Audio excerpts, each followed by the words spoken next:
احتجاج کا طریقہ بھی سیکھنا تو ہم سے سیکھو، پھر دنیا کی ساری نظروں نے تمہارا احتجاج بھی دیکھ لیا۔ قطعاً شیعہ ناموس رسالت پہ سمجھوتا نہیں کر سکتے۔ یہ صرف جھنگ کی مجلس نہیں، پوری دنیا کی نظریں ہیں اس عزاداری۔ یہ مجلس نہیں، یہ قومی کنونشن ہے۔ میں اس میں شیعہ قوم کی نمائندگی کرتے ہوئے حکومت وقت سے کہوں گا، جب بھی تم عزت رسالت کا قانون بناؤ گے، سب سے پہلے ہم شیعوں کو دیکھو گے۔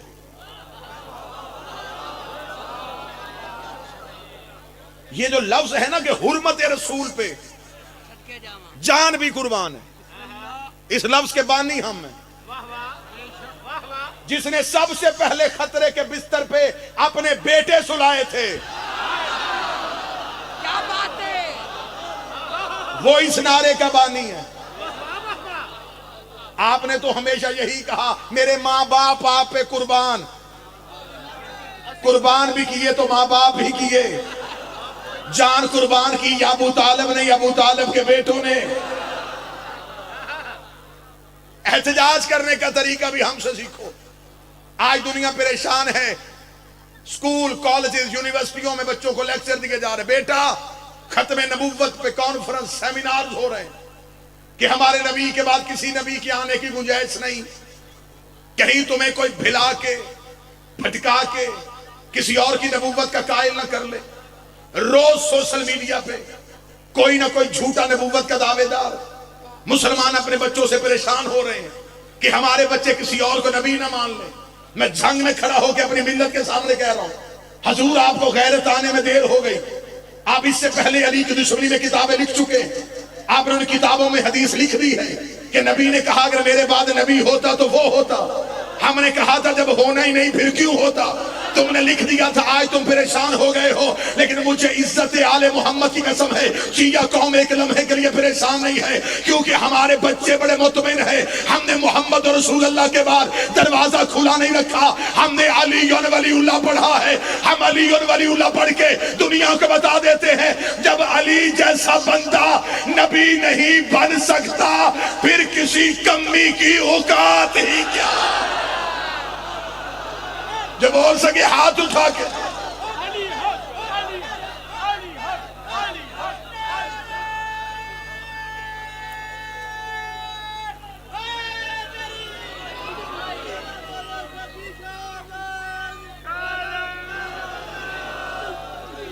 سب سے بہتر عقیدہ رسالت ہمارا، ہم نے محمد اور رسول اللہ کے بعد علی ولی اللہ پڑھا۔ توجہ میری طرف رکھیے۔ اب میں صدر کہنے لگا، اس صدر میں مجھے پورے مجمع کی دائی چاہیے۔ ہم نے علی کی وجہ سے نبی کو نہیں مانا، ہم نے نبی کی وجہ سے علی کو مانا۔ مجلس لائیو جا رہی ہے، پوری دنیا دیکھ رہی ہے،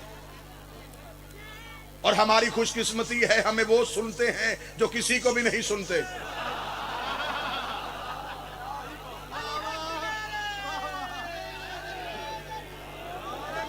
میں جھنگ کی سرزمین پہ کھڑا ہو کے اعلان کرنے لگا ہوں، یہاں سے لے کے پیر ناصر بخاری صاحب، جتنے عزادار بیٹھے، دور دراز کے چہرے، مجھے عزت آل محمد کی قسم، علی کی ولایت کی قسم، رسول کی رسالت کی قسم، سیدہ کی طہارت کی قسم، اگر کسی جنگ میں علی رسول کو چھوڑ کے بھاگتے، ہم کبھی بھی علی کو نہ مانتے۔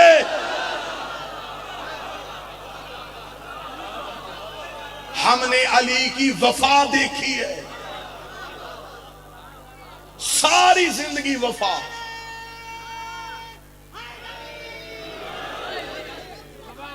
آج یہ جو نعرے لگ رہے ہیں نا، لبیک یا رسول اللہ، اس کا بانی بھی علی ہی کا گھر ہے۔ یہ نعرہ اصلی سید ہی لگا سکتا ہے۔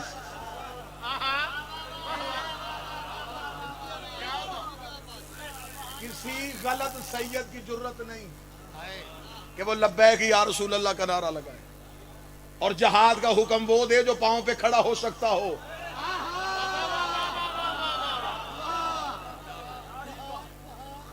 آپ نے لبیک یا رسول اللہ کا نعرہ لگا کے ملک کی املاک کو نقصان پہنچا دیا، آپ نے لوگوں کے گھر جلا دیے، آپ نے ملک کی سالمیت کو خطرے میں ڈال دیا۔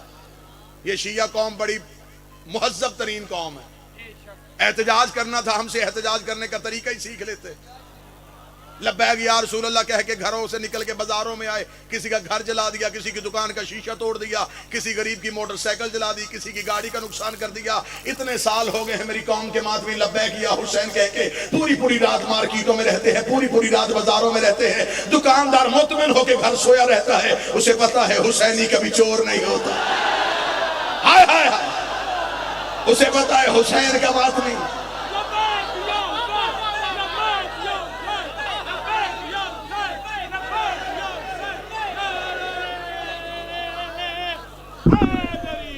ہم نے آج تک کبھی بھی کسی کی دکان کا تالا نہیں توڑا۔ پھر دنیا نے احتجاج کرنے کے طریقے بھی دیکھ لیے، کسی کی ریڑھی، کسی کا گھر۔ یہ احتجاج کرنا ہم سے سیکھو۔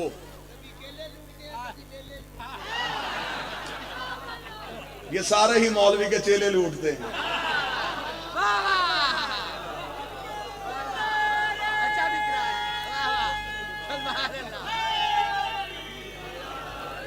ہم سے احتجاج کرنے کا طریقہ سیکھو۔ ہم نے تو کبھی کسی کا گھر نہیں لوٹا، اس لیے کہ لوٹنے والے پہ تو ہم لعنت کرتے ہیں۔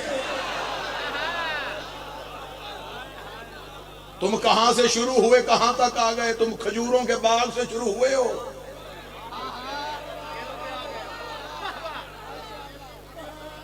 لبیک یا رسول اللہ کہنے کا طریقہ ہی ہم سے سیکھ لو۔ نبی کی عزت کرنی ہے تو پھر علی کے دروازے پہ آنا پڑے گا۔ نہج البلاغہ سے میں سطر پڑھنے لگا ہوں سکا، مولا امیر المومنین کوفے کے ممبر پہ یہودی آ گیا۔ اس یہودی نے آگے بابا جی سوال کیا، اس نے کہا اے علی ایک سوال پوچھنے آیا، جب بھی تم سے کوئی سوال کرتے فوراً جواب دے دیتے، یہ اتنا علم کہاں سے سیکھا ہے؟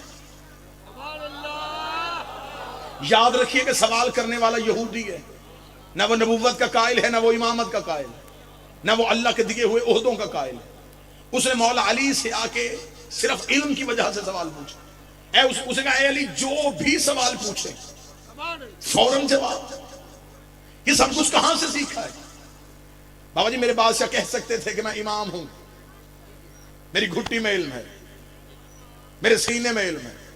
اب علی کو پتا ہے کہ یہ نبی کا کلمہ نہیں پڑھتا۔ اب علی نے جملہ کیا کیا، وہ جملہ آج بھی نہج البلاغہ میں مولانا فرمایا سن ھذا صفۃ العلم، ھذا لعاب رسول اللہ۔ جو بول سکا، جو ہاتھ اٹھا چکا ہے، میں اسے شکریہ ادا کرتا ہوں۔ یہ جو میرے سینے میں علم ہے یہ رسول کے لعاب چوسنے کا اثر ہے، یہ تو میں نے نبی کی زبان چوسی ہے۔ اتنا کہنا تھا، یہودی نے علی کے قدموں پہ ہاتھ رکھے، رکھ کے لگا اب مجھے کلمہ پڑھوا دے۔ علی کی آواز ہے، تو نے پیغمبر کو دیکھا نہیں، اسلام کے اصول تو نے سنے نہیں، کلمہ کیسے پڑھنے لگا ہے؟ اس کا تیرا جواب مجھے مسلمان کر گیا ہے۔ جس کا شاگرد ایسا ہے وہ استاد کیسا ہوگا، جس کا امام ایسا ہے وہ نبی کیسا ہوگا۔ وہ لا الہ الا اللہ محمد رسول اللہ علی ولی اللہ پڑھ کے دربار امیر المومنین سے باہر گیا، یا ایک بندہ اٹھ کے کھڑا ہو گیا، اس نے کہا اچھا یا علی آج ہمیں بھی پتا چلا یہ تو تیرا علم نہیں، یہ تو نبی کے لعاب کی وجہ سے ہے، تیرا اپنا کمال تو کوئی نہیں۔ علی کی وعدہ جاہل نہ بن، ابھی لعاب بولا ہے، لہو تو بولا ہے۔ یہ تو صرف کیا بات ہے، بسم اللہ سے صدقے جانا لعاب پیغمبر بول، لہو نہیں بولا۔ ایک وقت آئے گا جب لہو بولے گا۔ احتجاج کرنا ہے تو ہم سے سیکھو، لبیک یا رسول اللہ کہنا ہے تو ہم سے سیکھو۔ آج بھی قانون بنے، ہم شیعہ سب سے پہلے جائیں گے۔ میرا حکومت وقت سے مطالبہ ہے یہ بل پاس کیا جائے کہ توہین رسالت کرنے والے کو پھانسی ہونی چاہیے۔ سب سے پہلے ہم قرآن کی حاشیے پہ لکھ کے دیں گے کہ ہم شیعہ اس قانون میں ساتھ ہیں، لیکن ہمارا مطالبہ ہے یہ 2018 سے شروع نہ ہو۔ میں آپ کی نمائندگی کر رہا ہوں اور آپ خاموش بیٹھے ہیں، میں اپنی قوم کی ترجمانی کرنے لگا ہوں۔ یہ قانون 2018 سے شروع نہیں ہونا چاہیے۔ آپ ہمیں بتائیں کہ آپ کے پاس توہین رسالت کے پہلو کون کون سے ہیں؟ آپ عزت رسالت کسے کہتے ہیں اور توہین رسالت کسے کہتے ہیں؟ اگر آپ نے قانون بنانے ہیں تو ہم شیعوں کے ساتھ رکھنا، ہم تمہیں بتائیں گے عزت رسالت کسے کہتے ہیں، ہم تمہیں بتائیں گے جو نبی کو 40 سال کے بعد نبی مانے وہ بھی توہین رسالت کرتا ہے، جو نبی کو دائی کا دودھ پلائے وہ بھی توہین رسالت کرتا ہے، جو نبی کو کافر کے گھر میں کھلائے وہ بھی توہین رسالت کرتا ہے، جو نبی کو جبریل کے سینے جبریل سے آپریشن کروائے وہ بھی توہین رسالت کرتا ہے، جو نبی کو کاغذ قلم کا انکار کرے وہ بھی توہین رسالت کرتا ہے، جو نبی کے سامنے اونچی آواز میں بولے وہ بھی توہین رسالت کرتا ہے۔ اور اس بندے کو پھانسی دو، زندہ نہیں قبر سے نکال کے دو، معیار بناؤ۔ سبحان اللہ۔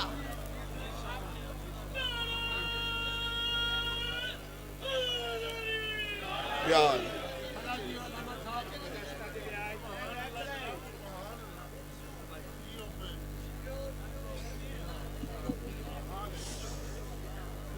نبی پاک کی اہانت، نبی پاک کی حرمت کی اہانت کا سبب ڈھونڈ، نبی پاک کی حرمت کی اہانت کا سبب ڈھونڈ، بھلا یہ کام کس کے وظیفہ سے ہوا ہے، بھلا یہ کام کس کے وظیفہ سے ہوا ہے؟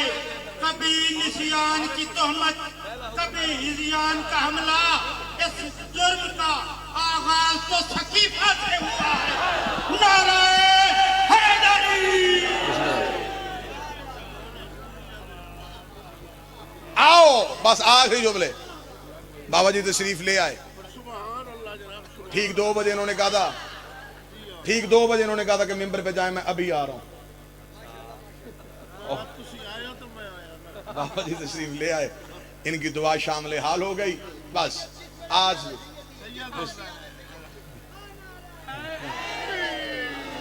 عزت رسالت کا معیار قوم سے سیکھو، سلیبس بدلو، لٹریچر بدلو، نصاب بدلو، دینیات بدلو۔ رسول کی عزت کروانی ہے تو قانون پاس کرنے سے پہلے بچوں کی ذہنیتیں بدلو، مزاج بدلو، مولویوں کی نعتیں بدلو، ایک جنریشن کو تیار کرو عزت نبی کے لیے۔ سلیبس میں لکھ دیا مردوں میں سب سے پہلے کلمہ انہوں نے پڑھا، یہ 10 نمبر کا سوال رکھ دیا۔ یہ کیوں نہیں بتایا اسلام کی پہلی دعوت کس کے گھر ہوئی؟ کیا کہنے تیرے سلیبس بنانے والوں کے، تم نے کہاں سے شروع کیا؟ تم نے یہ کیوں نہیں بتایا اسلام کی پہلی دعوت کہاں سے ہوئی؟ آل نبی کا ذکر تھا جن واقعات میں، آل نبی کا ذکر تھا۔ اللہم صلی اللہ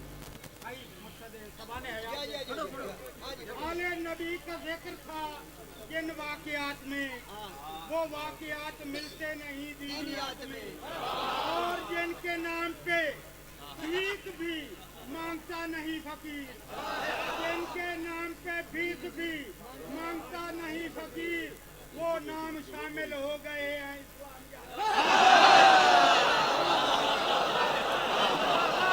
واہ!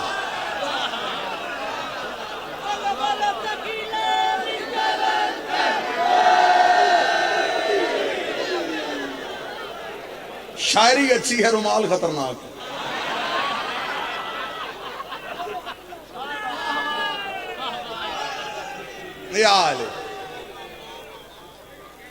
لہذا ہمیں بتاؤ اسلام کی پہلی دعوت کس کے گھر میں ہوئی؟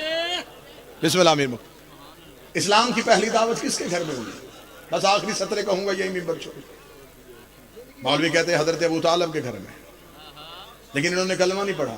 اچھا چل چھوڑ کلمے کو، اسلام کی پہلی دعوت کہاں ہوئی؟ ابو طالب کے گھر۔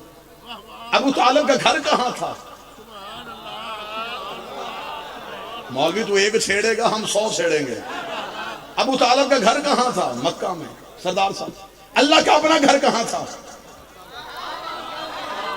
مکہ میں اب جو نوجوان بیٹھو ساتھ دینا، میں آخری خطرے پڑھنے لگا. جب اللہ کا اپنا گھر تھا تو بات ابو طالب کے گھر میں کیوں ہوئی؟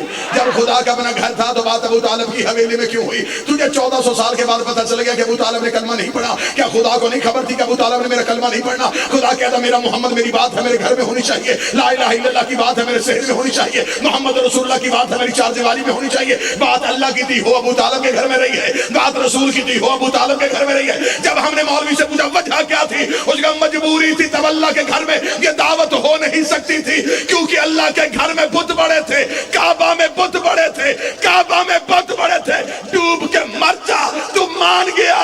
رحمان کے گھر بت تھے، عمران کے گھر بت تھے. نعرہ حیدری.